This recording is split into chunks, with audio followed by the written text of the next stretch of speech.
Subscribe करें और bell दबाएं ताकि कोई खबर रह न जाए।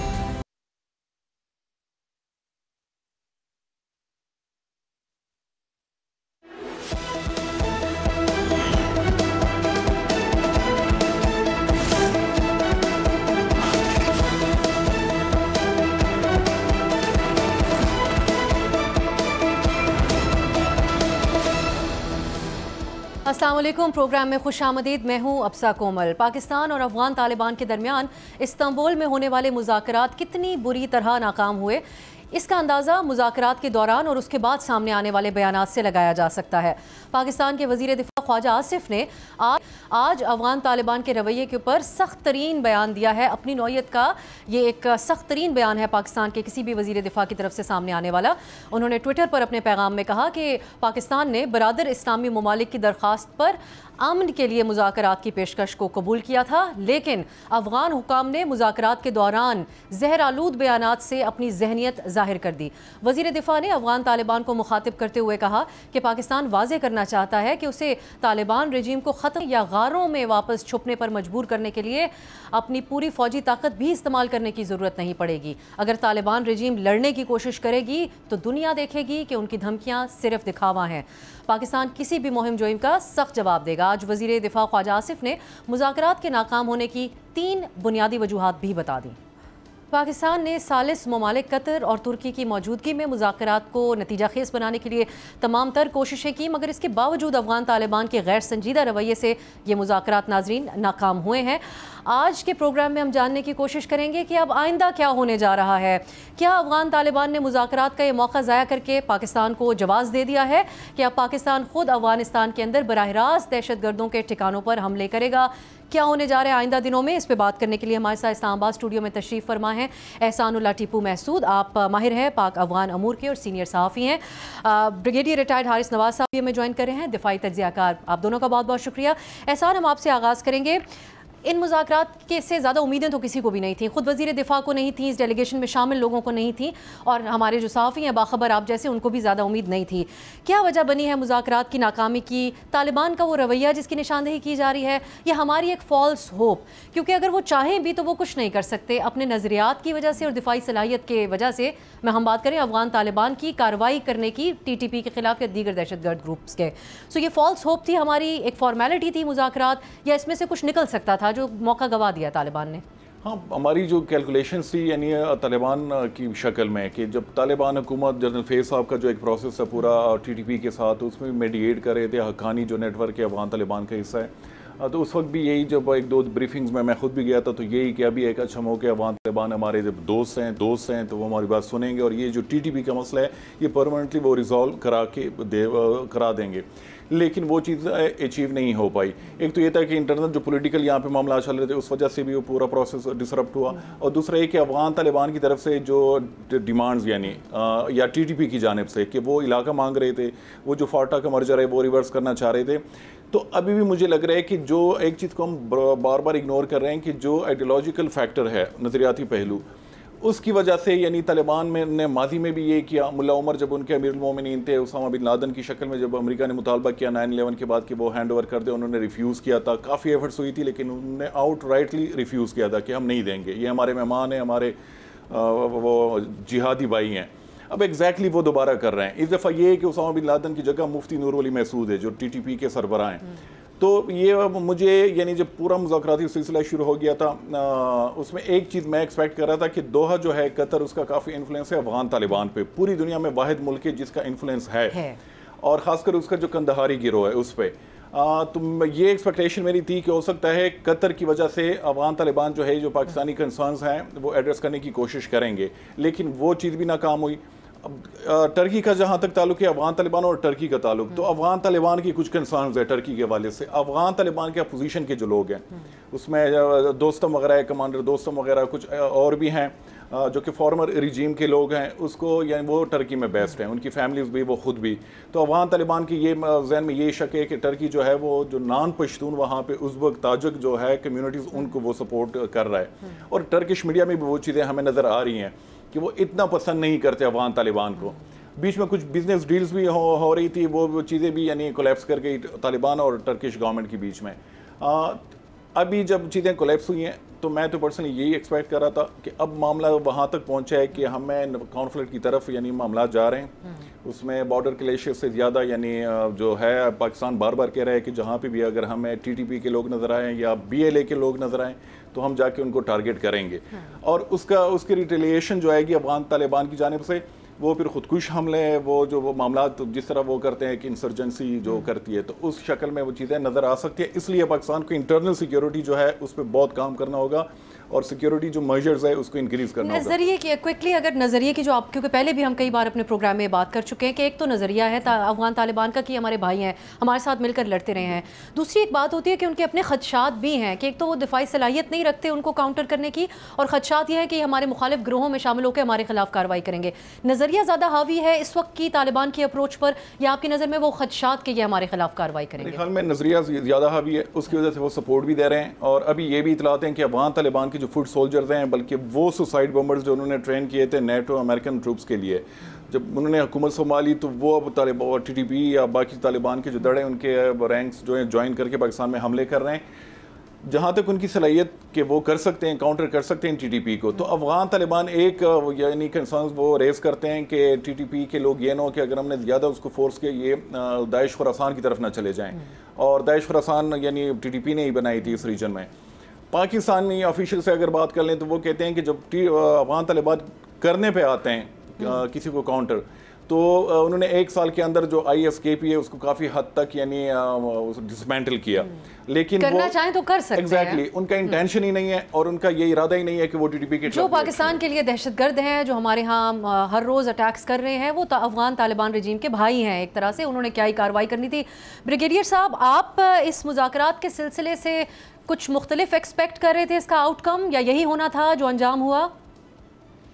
देखिए, जब पाकिस्तान ने काफ़ी प्रेशर डाला अफगान तालिबान रजीम पे, उनकी पोस्टों पे कब्जा किया, वाइट फ्लैग आ गए, सीज फायर की रिक्वेस्ट आई, फिर उसके बाद 2 मुज़ाकरात शुरू हो गए इनकी रिक्वेस्ट के ऊपर। वी थॉट कि शायद रिकनसाइल करें और कुछ चांस है कि ये बैठ के मुज़ाकरात करें और इसको आइंदा के लिए परमानेंट रिजॉल्व कर लें। बट वहाँ जाके तो एटीट्यूड ही चेंज हुआ था। जिस तरीके से बात कर रहे हैं, उनके जो बात करने का अंदाज था, उसके बाद वो कभी हाइपर हो जाते हैं, कभी एब्यूसिव लैंग्वेज इस्तेमाल करते हैं, जो एक नेगोशिएशन में कभी नहीं होता। आप लॉजिक से बात करते हैं, तहम्मुल से बात करते हैं और आर्गूमेंट देते हैं बात करने के लिए। You don't have to fight with each other point के साथ, ये एक थी। और फिर अगर आप खुद फैसला नहीं करते, बार बार आप काबुल में बात करते हैं और काबुल वाले इंडिया में बात करते हैं जहाँ कोई डोर है, तो फिर ये मुज़ाकरात कभी कामयाब नहीं हो सकते। Afghan Taliban regime is responsible for Afghanistan. They have to take decisions for the people of Afghanistan. इसलिए वो अगर आप किसी और मुल्क से करेंगे तो वो मुल्क आपका कभी ख्वाब भी नहीं है। सेकंड, आप इस्लाम की बात करते हैं, वो इस्लाम से भी उनका कोई ताल्लुक नहीं है। मुसलमानों का हाल देख लें, उन्होंने क्या किया हुआ है, कश्मीर में क्या हाल किया हुआ है। तो आपको अगर वो पैसे के लालच दे रहे हैं तो वो आप पाकिस्तान के ताल्लुकात अच्छे हमारे से आपको सपोर्ट करते हैं। आपको खुद सोचना चाहिए था। इसलिए इसको मुझे बहुत ही अफसोस है कि इससे सफ़र कौन करेगा? अफगान अवाम। चाहे पाकिस्तान इकोनॉमिक स्ट्रैंगुलेशन करे, अफगान ट्रांजिट रोक ले, सर्जिकल स्ट्राइक करे, वट एवर वी डू, सफ़र अफगान अवाम। और ये अफगान तालिबान रजीम को बिल्कुल परवाह नहीं, मैंने ये अंदाज़ा लगाया है। क्योंकि उनको सिर्फ अपना इक़्तिदार चाहिए, उनको ना ताजिक चाहिए, ना उज़्बेक चाहिए, ना हज़ारा चाहिए, जो कि काफ़ी ज़्यादा तादाद में है। सिर्फ 40% पश्तून हुकूमत की हुई है, जो कि अब इलीजिटमेट इसलिए कि उनको अवाम की हमायत हासिल नहीं पूरे अफगानिस्तान की। तो एक तो ये वजह है। सेकंड, उसके बाद ये आपकी रिस्पॉन्सिबिलिटी है, आप अफगान हुकूमत के इस वक्त रजीम के इंचार्ज हैं कि आपकी तरफ से कोई टेररिस्ट एक्टिविटी दूसरे मुल्क के में नहीं है। वो ख़ास तौर पर पाकिस्तान जिसने आपके साथ बहुत हर मौके पर खड़ा है। आप बड़े आराम से, आपके अफगान तालिबान भी उसमें शामिल होते हैं, TTP खारिज भी होते हैं, आपके ये खुरासान ग्रुप को भी होता है IS। तो मुझे बताइए कि आप कौन सा इतना अच्छा कोई एक काम बता दें कर रहे हैं जिससे पाकिस्तान खुश हो। फौजी हमारे शहीद हो रहे हैं, पश्तून हमारे KPK के शहीद हो रहे हैं, उसके बाद बलूचिस्तान में नुकसान हो रहा है। आप क्या ये आपको ये देख देते हैं? आपको ये करना चाहिए, नहीं करना चाहिए? आप खुद इसके जिम्मेदार हैं। या तो आप कहते हैं वहाँ पर ठीक है जी हम नहीं कर सकते, हम ना टीटीपी को करेंगे, हमारी आइडियोलॉजी एक है, हमारे उनके एहसानात है, ओके, लेकिन आप करें तो हमें कोई इतराज़ नहीं। आप चाहे सर्जिकल स्ट्राइक करें, आप ड्रोन मारें, आपने जो करने करें, we will not do, okay then that's acceptable. लेकिन आप ये कहेंगे कि ना साइन करेंगे ना एक्सेप्ट करेंगे, भी ऐसी चीज़ें नहीं चलती है। क्या होगा मुझे बताइए। इंडिया को खुश करें, इंडिया तो यही चाहता है ना, Pakistan Afghanistan to keep fighting और दो टू फ्रंट सिनेरियो हो जाए। तो ये आप मुझे बताएं किसको खुश कर रहे हैं? फॉर गॉड से आप कहते हैं इस्लामिक, कहते हैं आप वो अपनी इस्लामिक शरिया लेकर आए, ये इस्लामिक जमहूरियत पाकिस्तान है। इट इज़ नॉट अ कोई वो एम्पायर है जो आप बात करते हैं हमने रशिया के एम्पायर को कर दिया, इस्लाम एम्पायर को कर दिया। ये पाकिस्तान इस्लामिक जमहूरियत है, हमें किसी की परवाह नहीं, हमें अपने मुल्क की रिक्वायरमेंट है, बका सलामती टेरिटोरियल बाउंड्री सिर्फ हमारी ये रिक्वायरमेंट। मैं ब्रिगेडियर साहब आगे आपसे बात करूंगी इस पे कि दिफाई अब क्या ऑप्शंस पाकिस्तान इस्तेमाल करेगा, जिसका वज़ीर दिफा ने तो हवाला दे दिया है। एहसान, आपकी इतलात के मुताबिक ये जो मुज़ाकरात हुए उसमें तालिबान ने कोई अल्टरनेटिव्स या फिर कोई ऐसी मसले के हल के हवाले से कोई ऐसी तजावीज़ जो बताती हों कि वो किसी तरीके से भी इसको सीरियस तो ले रहे हैं? कुछ पॉइंट्स हैं उनके भी। एक तो ये इतलात आई कि वो कहते हैं TTP से आप बराह रास्त मुज़ाकरात कर लें, हम सहूलतकारी कर देंगे। कुछ संजीदा उन्होंने भी पाकिस्तान के सामने ऑप्शंस रखे? वो तो यानी उनकी जानिब से कुछ लोगों से मेरी बात हुई तो वो कह रहे हैं कि अगर हम वहाँ पे एडमिट कर लेते, रिटर्न में वो पाकिस्तान वो डिमांड कर रहा था और कहते कि ये जो एग्रीमेंट होगा हम उसको पब्लिक करेंगे, कि अगर हम वहाँ पे वो मानते कि हाँ TTP को हम कंट्रोल कर लेंगे या उनको कंटेन कर लेंगे, पाकिस्तान में हमले ना करें, तो ये तो फिर एडमिशन थी कि TTP वाकई वहाँ पर मौजूद है। अफगान तालिबान जो है ऑफिशियली फॉर्मली वो वहाँ TTP की वहाँ पे जो प्रेजेंस है या जो बाकी दड़े हैं पाकिस्तानी तालिबान की, उसको डिनाई वो कर रहे हैं, मुसलसल वो डिनाई कर रहे हैं। ऑफ द रिकॉर्ड वो आप एडमिट कर लेंगे कि हाँ है यहाँ पे। अब रिसेंटली इंटरेस्टिंग मैं उस दिन सुन रहा था, प्रोफेसर इब्राहिम साहब जो जमात इस्लामी से जिनका ताल्लुक है, तो वो रिसेंटली काबुल गए थे। वहाँ पे जो उनके इंटीरियर मिनिस्टर है सराज हकानी साहब, उनसे भी मुलाकात हुई थी, कुछ और सीनियर ऑफिशियल जो हैं उनसे मुलाकात हुई थी। तो वो रिसेंटली एक पॉडकास्ट में खुद वो एडमिट कर रहे हैं कि जब होस्ट उससे पूछता है कि TTP वहाँ पे है कि नहीं, तो वो कहते हैं कि हाँ, खुद मेरे साथ मीटिंग में सराज हकानी ने भी एडमिट किया कि TTP यहाँ पे, बाकी जो ऑफिशियल्स हैं, तो मज़ीद वो इस चीज़ को डिनाई नहीं कर सकते। यानी पूरी जो दुनिया है, आप रीजन के ममालिक देख लें या UN की जो रिपोर्ट्स आती हैं, तो उसमें ये चीज़ जो पाकिस्तानी मौक़िफ़ है वो उसको एंडोर्स करते हैं कि TTP और कुछ बाकी जो दड़े हैं पाकिस्तानी तालिबान के वो अफगानिस्तान में मौजूद हैं। UN सिक्योरिटी काउंसिल की जो रिपोर्ट है उसमें तो यहाँ तक कहा गया है कि जो सबसे बड़ा गिरोह है मिलिटेंट का, तो वो TTP है वहाँ पे, जो हज़ारों तादाद में 7-8 हज़ार की फिगर बताई गई है कि वो अफगानिस्तान में मौजूद है। मज़ीद वो इस चीज़ को डिनाई नहीं कर सकते, न छुपा सकते हैं। इसमें यानी जो डेलीगेशन गया था अफगान तालिबान की जानिब से, तो अनस हकानी जो सिराज हकानी के छोटे भाई हैं, जिसकी कोई ऑफिशियल पोजीशन नहीं है, उनके डिप्टी इंटीरियर मिनिस्टर थे और एक मिनिस्ट्री ऑफ डिफेंस से थे, वो भी डिप्टी रैंक के थे, और फॉरेन मिनिस्ट्री से लोग थे। तो उनकी इतनी पोजीशन नहीं थी। मैंने जब वो डेलीगेशन देखा तो मुझे पता चला कि ये उनकी इतनी पोजीशन नहीं है कि TTP के मसले पे वो कोई कमिटमेंट कर सके पाकिस्तान के साथ, क्योंकि जो TTP के हवाले से इतलात आ रही है कि वो मसला जो है वो ख़ुद सिराजुद्दीन हकानी या जो उनके सुप्रीम लीडर हैं वो बराह रास्त डील कर रहे हैं। तो जब सुप्रीम लीडर तक मामला पहुँच जाते हैं तो उसके मर्जी के बगैर आप कुछ भी नहीं कर सकते। और आला क़यादत इनकी किस हद तक इस बार इन्फ्लुएंस थी भारत से? सबसे ज़्यादा जो यानी इस टेंशन जो चल रही थी पाकिस्तान अफगानिस्तान के बीच में, जो इंस्टिगेट किया वो मुत्तकी साहब का दौरा है भारत। मुत्तकी साहब को अच्छी तरह पता है, वो जब कराची में भी थे तो उनको पता था कि पाकिस्तान जो है बहुत सेंसिटिव है इंडिया के हवाले से, और फिर वहाँ पे अगर उन्हें दौरा बिल्कुल कर लेना चाहिए था। वो अफगानिस्तान एक इंडिपेंडेंट मुल्क है, लेकिन इतनी यानी 6 दिन वहाँ पे रुकना, फिर बार बार मीडिया के सामने आना, फिर वहाँ पे बैठ के पाकिस्तान को क्रिटिसाइज़ करना, तो आपने जो पाकिस्तान की वो सेंसिटिविटी है और जो एक उनके यानी है यहाँ पे कि इंडिया सपोर्ट दे रहा है TTP को, तो उस चीज़ को मज़ीद इंडोर्स करने की कोशिश की। तो वो जो दौरा था मेरे ख्याल में वो एक बड़ा वो साबित हुआ इस पूरे टेंशन को फ्यूल करने में। ब्रिगेडियर साहब, अब जो पाकिस्तान की पॉलिसी नज़र आती है हमें डोमेस्टिकली, पाकिस्तान के अंदर भी जो पुरतशद्दुद कार्रवाइयाँ होती हैं या दहशतगर्दी है उसके हवाले से, फिर इनका नाम दहशतगर्दों को ये नाम देना, पहले तो हम जेनेरिक नामों से पुकारते थे जो भी इनके हैं, अब उनको फितनतुल खवारिज कहना, खारिजीन कहना। सो आपकी नज़र में ये आपको भी नज़र आता है कि ऑल आउट वॉर या ऑल आउट पीस की पॉलिसी है पाकिस्तान की?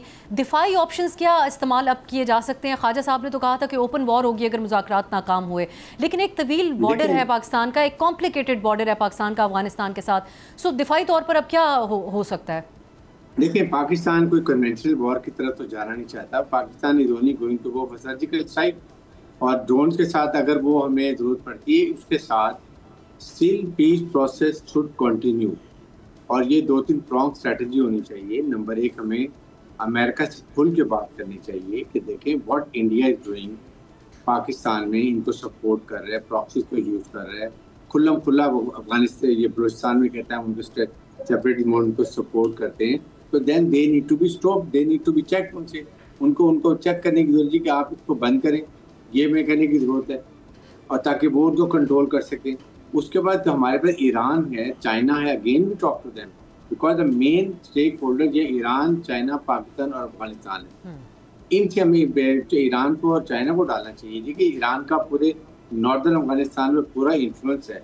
सदरन में तो हमारा होता था, जो कभी ये हमारी बात नहीं सुनते, तो कम से कम चाइना को जो वहाँ पर बिलियन निकाल रहे हैं, पैसा भी इनको दे रहे हैं, चाइना सीपीएफ भी बनाने हैं, और अफगानिस्तान कुंजी के बाद स्टेबिलिटी होगी तो सारा कुछ बनेगा। तो they have to be again sit down.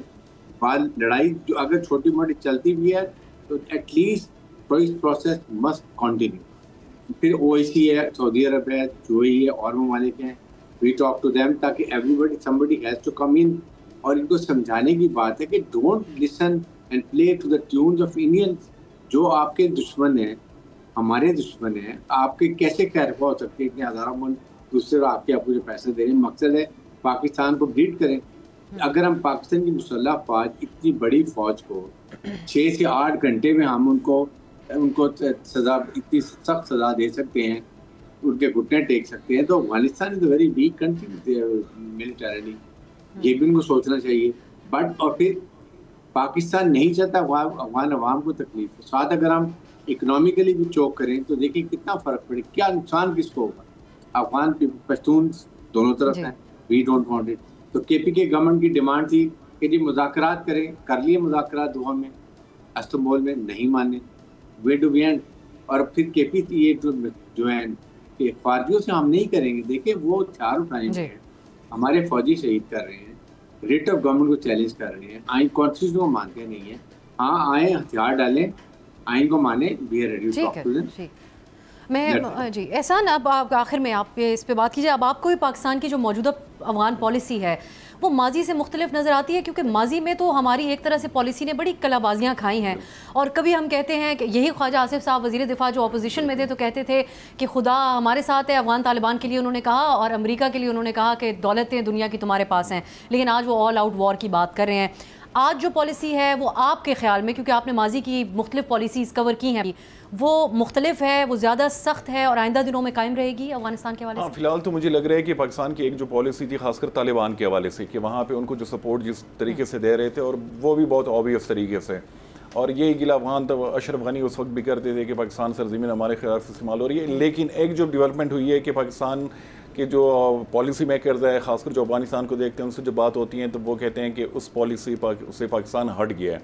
तो ये मेरे ख्याल में एक है कि जो इंट्रोस्पेक्शन की वजह से वो एक पॉलिसी शिफ्ट आया है, और ये चीज़ बहुत ज़रूरी थी। जब आप वहाँ पे यानी अफगान तालिबान को या उस नज़रिए के लोगों को सपोर्ट दोगे तो वो डेफिनेटली उसका जो स्पिल ओवर वो पाकिस्तान में भी आएगा।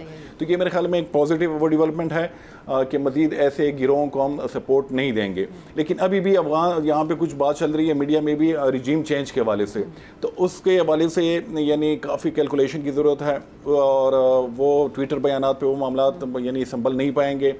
और बाकी जो इंडिया है वो ऑलरेडी एक्सप्लॉइट करेगा इस पूरा इशू को, और प्रोपेगेंडा फ्रंट पे वो पूरे तरीके से यानी डिफरेंट अकाउंट्स बना के, फेक अकाउंट्स बना के, जिसमें जो अफगान तालिबान के लीडर्स हैं उनकी तस्वीरें लगा के, तो वो मज़ीद यानी तीली लगा रहा है। तो ये नो कि इंडिया अफगानिस्तान और पाकिस्तान को एक प्रोटेक्टेड वॉर में ट्रैप कर लें तो फिर नुकसान दोनों का होगा। बहुत शुक्रिया एहसानुल्लाह टीपू महसूद, ब्रिगेडियर रिटायर्ड हारिस नवाज। इस प्रोग्राम में नाज़रीन आपने गुफ्तगू मुलाहिज़ा की है। पाकिस्तान का मौक़िफ़ तो बहुत वाज़ेह है, अब हमें देखना होगा कि अभी भी कोई ऑप्शन मुज़ाकरात और बातचीत का अपनाया जाएगा या वही होगा जो वज़ीर दिफ़ा ख्वाजा आसिफ कह रहे हैं। एक ब्रेक की तरफ जाते हैं। आज़ाद कश्मीर में हुकूमत तब्दील की जा रही है, इस पर बात होगी एक शॉर्ट ब्रेक के बाद।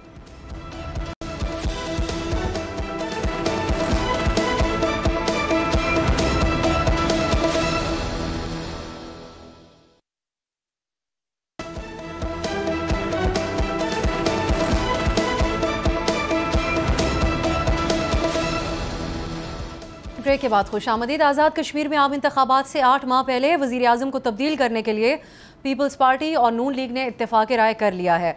मौजूदा असम्बली अपनी 5 साल मुद्दत के दौरान अब चौथे वज़ीर आज़म का इंतखाब करेगी। चंद हफ्ते पहले जॉइंट अवामी एक्शन कमेटी के तहत लोगों ने अपने मुतालबात के लिए एक भरपूर और मिसाली एहतजाज किया था।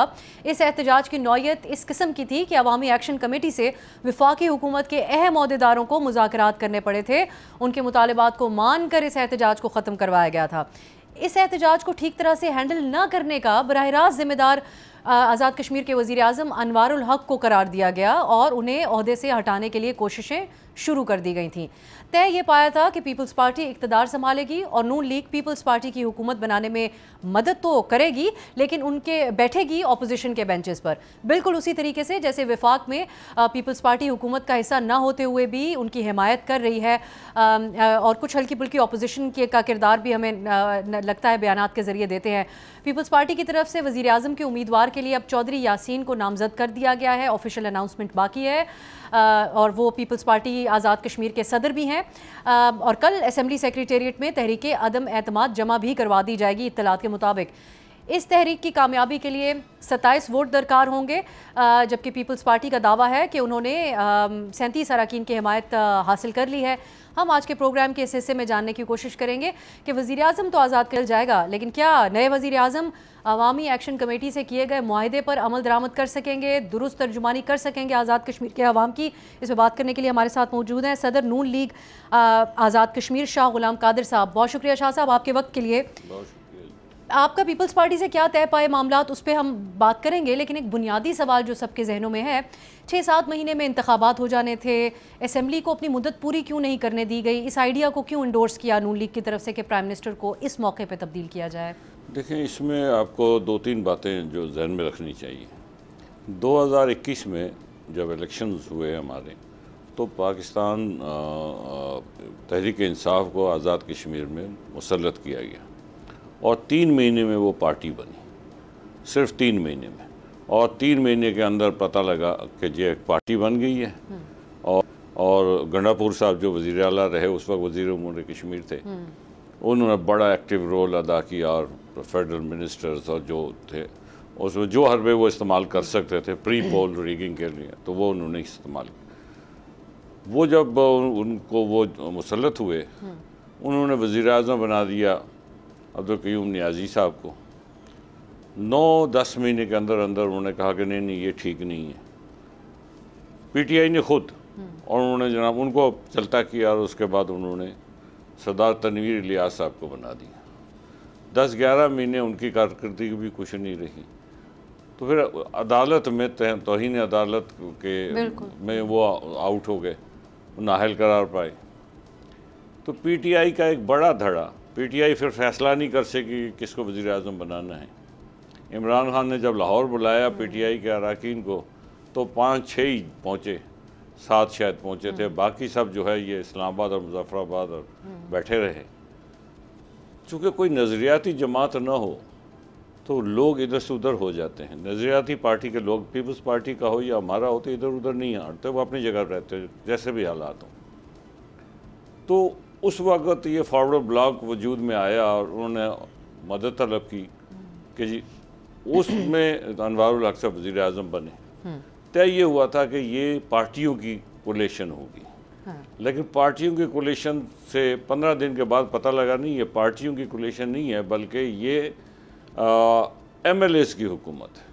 अब जब MLAs की हुकूमत आप कहेंगे तो आज़ाद कश्मीर में 33 हल्के हैं। तो फिर अक्रॉस द बोर्ड किन शख्सियात को लेकर आना है आज़ाद कश्मीर में? अब आप कहते हैं आप लोग नज़रियाती पार्टीज़ हैं उनके मुकाबिल PTI के, तो अप्रोच तो हमें एक जैसी नज़र आती है। नहीं, अप्रोच एक, मैं यही उसी पर आ रहा हूँ कि जी जब अगर पार्टीज़ की हुकूमत होती तो पार्टीज़ की हुकूमत चलाने के लिए पार्टीज़ के साथ मुशावरत होती। पार्टीज़, मैं पार्टी का सदर हूँ, मुझसे मुशावरत नहीं, पीपल्स पार्टी के सदर से मुशावरत नहीं, तो मुस्लिम कॉन्फ्रेंस के सदर से मुशावरत नहीं। तो फिर क्या हुआ? MLAs की हुकूमत हुई। जब MLAs की हुकूमत हुई तो हम उन 33 में से 29 हल्कों में हमारे लोग जो है वो अपोजिशन में बैठे रहे। और पीपल्स पार्टी के 23 हलकों में अपोजिशन में बैठे रहे। आप लोगों ने अनवारुल हक साहब की उस वक्त हिमायत क्यों की थी? मैंने ये गुजारिश की ना, जब कहा कि कोलेशन ऑफ पार्टीज तो फॉरवर्ड, बस फिर मतलब दूरअंदेशी तो शख्सियात कश्मीर में कितनी ही हैं वज़ीर आज़म के मनसब पे फायज होने के लिए, उनको तो गिना जा सकता है। आप तो शाह साहब यूँ गिनती में उन लोगों को गिन सकते हैं। हम गिन सकते हैं, लेकिन देखिए ना हालात का तकाजा क्या होता है।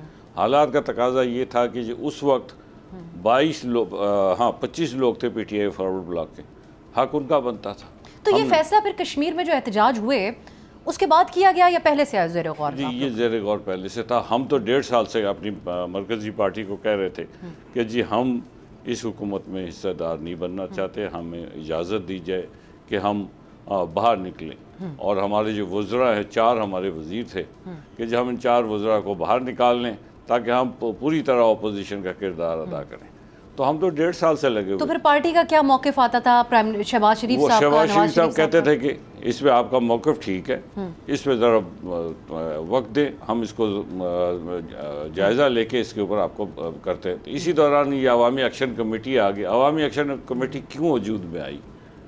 वो इसलिए वजूद में आई कि अवामी एक्शन कमेटी, जब आप देखें कि अपोजिशन नहीं है, एक सिस्टम में अपोजिशन का एक रोल होता है, एक हुकूमत का रोल है, एक अपोजिशन का रोल है। अब जो वज़ीर आज़म साहब हैं अनवारुल हक साहब, वो पाकिस्तान तहरीक इंसाफ के टिकट पे मुंतखब हुए। जो अपोजिशन ख्वाजा लीडर बने ख्वाजा फारूक साहब, वो भी तहरीक इंसाफ के टिकट पे मुंतखब हुए। अब दोनों का बेस एक है, तो अपोजिशन हम जो तवक्को कर रहे थे कि अपोजिशन होगी, तो अपोजिशन तो हुई। तो अब आप लोग कैसी अपोजिशन का किरदार अदा करेंगे? नून लीग और पीपल्स पार्टी का भी तो बेस एक है। विफाक में हम देखते हैं कि 26वीं तरमीम भी होती है, सब चीज़ें, तो वहाँ पर फिर एक खला नहीं मौजूद होगा कि अपोजिशन नहीं है यहाँ पर बाकायदा? हम तो देखें ना, पाकिस्तान पीपल्स पार्टी और पाकिस्तान मुस्लिम लीग नून 2 इलेक्शन भी अलग अलग लड़ते हैं और उसके बाद इश्यूज़ टू इश्यूज़ पे कंप्रोमाइज़ होते हैं। हमारे वहाँ पे भी हम इश्यूज़ टू इश्यूज़ पे हम उनको सपोर्ट करते हैं। लेकिन फ्रेंडली मैच का तासुर तो होता है। नहीं, फ्रेंडली मैच का कोई भी तासुर लेता रहे, लेकिन जो बात हकीकत है ये है कि हर मामले में हम उनके साथ नहीं। उन्होंने हमसे कहा कि जी आप हमारे साथ आएँ, हमें ऑफ़र की गई कि इस अभी जो हुकूमत बनेगी कि आप इसमें भी अपने वज़रा दे दें। अगर हम उस पर जाते तो जैसे पाकिस्तान में आईनी ओहदा पीपल्स पार्टी के पास है, सदर मुमलिकत का ओहदा, तो आज़ाद कश्मीर में भी तक सदर है, तो हम डिमांड कर सकते थे कि हमें सदारत दी जाए। स्पीकर वहाँ पे है, वहाँ से यहाँ जैसे सेनेट के चेयरमैन जो है पीपल्स पार्टी से, हम कह सकते थे कि हमें दिया जाए, स्पीकरशिप दी जाए, लेकिन हमने नहीं। हमने कहा भाई हम आपके साथ नहीं हैं, हाँ सिर्फ आपको हम इस हद तक सपोर्ट करेंगे ताकि आप मुंतखब हो जाएं और आप अपना काम करें, हम अपोजिशन में बैठ के अपना काम करें। क्योंकि अब आइंदा जो इंतखाबात भी तो होने जा रहे हैं, उस हवाले से क्या तय हुआ और उस वक्त फिर अब क्या सोच रहे हैं आप लोग कि अपना इस वक्त अगर आप लोग इत्तेहाद करके इस हुकूमत में हिस्सा बना ले तो लॉस तो अगले इलेक्शन में आप लोगों के लिए होगा? नहीं, हम तो कोई इत्तेहाद तो बना ही नहीं रहे, हम तो सिर्फ उनको सपोर्ट कर रहे हैं उस हद तक कि उनका वज़ीर आज़म बन जाए। हम अपोजिशन में किरदार, और हम अगर चाहें भी पीपल्स पार्टी के साथ कोई इंतखाबी इत्तेहाद बनाने के हम बना नहीं सकेंगे, इसलिए कि हमारे पास स्ट्रॉन्ग कैंडिडेट हर हलके में मौजूद है और पीपल्स पार्टी के पास बाज़ जगहों पे स्ट्रॉन्ग है, बाज़ जगहों पे नहीं है, लेकिन मौजूद हैं। तो हम एक दूसरे का, हम तो नेचुरल एलाई नहीं है, नेचुरल राइवल्स। ये तो आप लोग विफाक में भी कहते हैं। शाह साहब, मैं इसके ऊपर मुख्तलिफ राय रखती हूँ, लेकिन अब आप लोगों की पीपल्स पार्टी से जो बातचीत हुई है उसमें कबल अज़ वक्त इलेक्शन के ऊपर भी गौर हुआ? हमने उनसे कहा है कि जी आज़ाद कश्मीर के मसाइल का हल ये है कि आज़ाद कश्मीर जितनी जल्दी हो सके आवाम के पास जाया जाए, मैंडेट, फ्रेश मैंडेट लिया जाए, फ्रेश मैंडेट से ही। और आप नून लीग के फिर उम्मीदवार होंगे? विफाकी वज़ीर मज़हबी अमूर ने तो इस वक्त आपका ही नाम प्राइम मिनिस्टर के लिए तजवीज़ कर दिया। ये तो अपनी पार्टी के अंदर तो बहुत सारे हम ख्याल भी होते हैं, कोई मोहब्बत करने वाले होते हैं, लेकिन जो बात है कि वो तो फिर पार्टी की लीडरशिप है, नवाज शरीफ साहब, शहबाज शरीफ साहब, उन्होंने फैसला करना है कि किसके ज़िम्मे कौन सा काम है। लेकिन ये है कि एक बात तय है कि हम चाहते हैं और ज़्यादा ज़ोर देकर हम चाहते हैं कि आज़ाद कश्मीर में अफरा तफरी से निकाल। आज़ाद कश्मीर अफरा तफरी का मुकम्मल हो ही नहीं सकता। आप LOC के पार देखेंगे, हिंदुस्तान मौजूद है, बड़ी फ़ौज के साथ मौजूद है, काबिल फ़ौज के साथ मौजूद है, हम आज़ाद कश्मीर में ऐसे फ़िज़ा अगर कोई क्रिएट कर दे जिससे आज़ाद कश्मीर में अफरा तफरी बहुत हद तक चली जाए, तो फिर हिंदुस्तान किसी वक्त भी फ़ायदा उठा सकता है। तो हम उस स्टेज पे जाने की इजाज़त किसी को नहीं दे सकते। लेकिन हमने एक बड़ी अच्छी मिसाल भी देखी इस बार जो एहतजाज हुए आज़ाद कश्मीर में, कश्मीर कमेटी एक्शन कमेटी की तरफ से, और लोग जिस अंदाज में मोबिलाइज हुए, एहतजाज का रिजॉल्व भी हमने होते हुए देखा सियासतदानों की तरफ से मुज़ाकरात करके।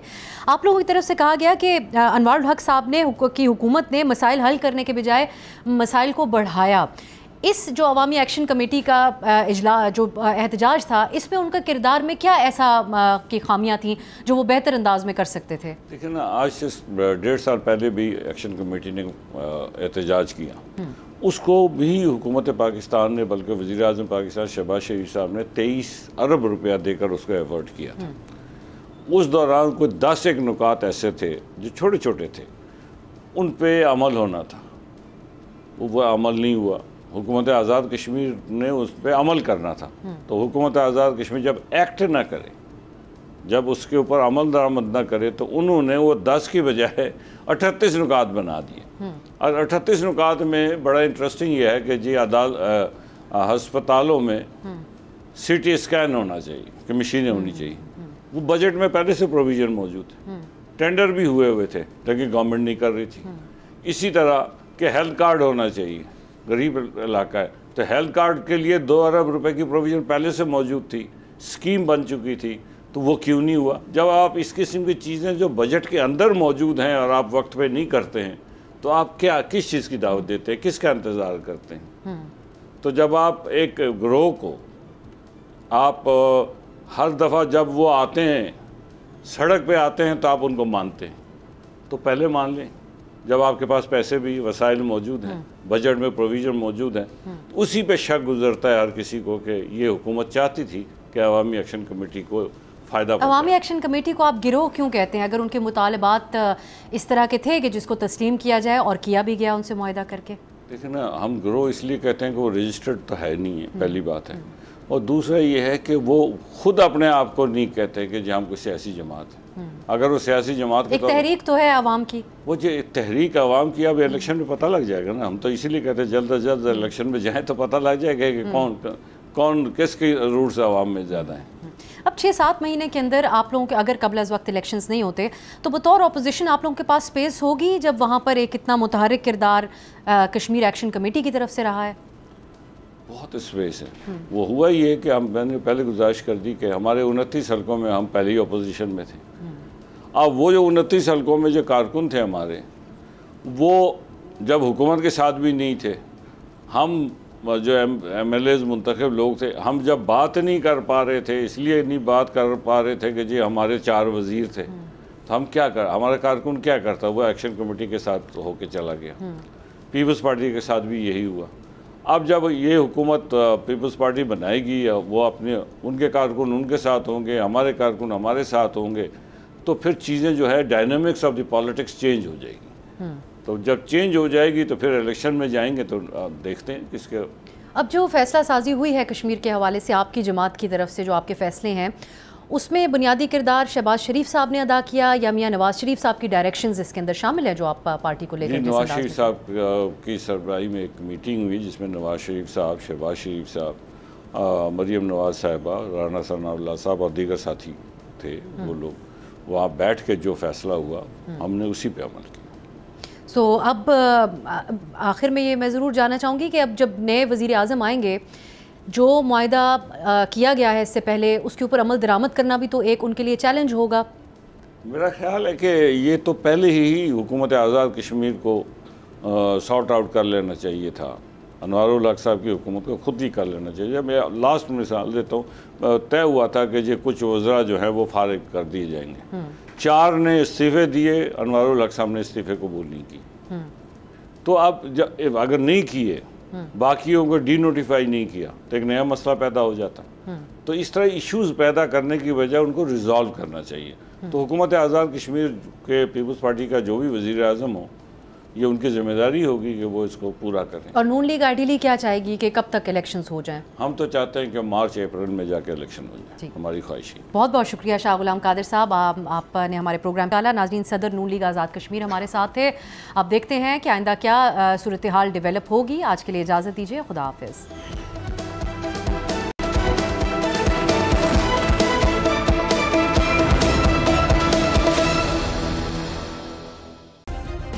सब्सक्राइब करें और बेल दबाएं ताकि कोई खबर रह न जाए।